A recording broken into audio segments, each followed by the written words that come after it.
into also saying that restoring the glory requires obedience. And so we are dealing with what it requires for the glory to be restored. So if we are going to obey God, then there are at least 5 areas that we want you to know it's important to obey God. And those 5 areas are: we have to obey him in our heart, in our will, in our mind, in our body, and in our finances. Now, of course, Pastor dealt with our will. I've dealt with our heart, and I'm dealing with now our mind. Say our mind. Our mind. We have to obey him in our mind. Say that. I must obey God, in my mind. Now, there are 2 other areas that we have to obey him in, and that is in our body and in our finances. Now, hopefully on next week, I'll be able to touch on both of these and to try to get closer and closer to closing this out so that I can begin to deal with the series on discipling, because I feel that that's important as well. But I want to deal with our mind just a little bit extensively because I believe that if there's any area in the life of people and or believers that really need a whole lot of attention, and it's in our mind. Amen. And just the way you responded, I know I'm right today. Because part of the reason why we are the way we are is because of the way we think. Amen. The way we think about issues, the way we think about situations, the way we think about circumstances, and even what's on your mind right now. Okay? It's real important that we get ourselves together as it relates to how we think about ourselves and how we think about things and others. Amen?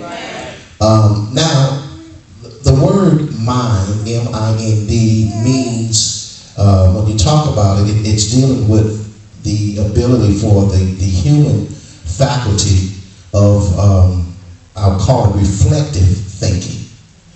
It's the ability of the human to be able to have reflective thinking.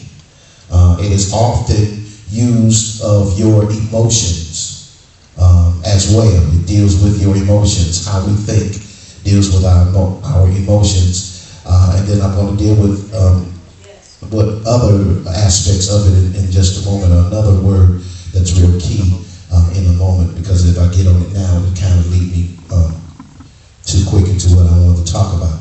But in the book of Colossians chapter 3, we look at that as we're dealing with the mind. It talks about chapter 3, and look at verse 2. I'm reading from the NIV. It says, set your minds on things above. When you talk about setting, the word setting is implication, or it's an implication to position. If you're going to set something, you have to position it. So when it talks about setting your mind, it's talking about position your mind. When you set the television channel on a certain channel, you have to make an effort to do that. You have to position it. Change the channel to channel 4, channel 3,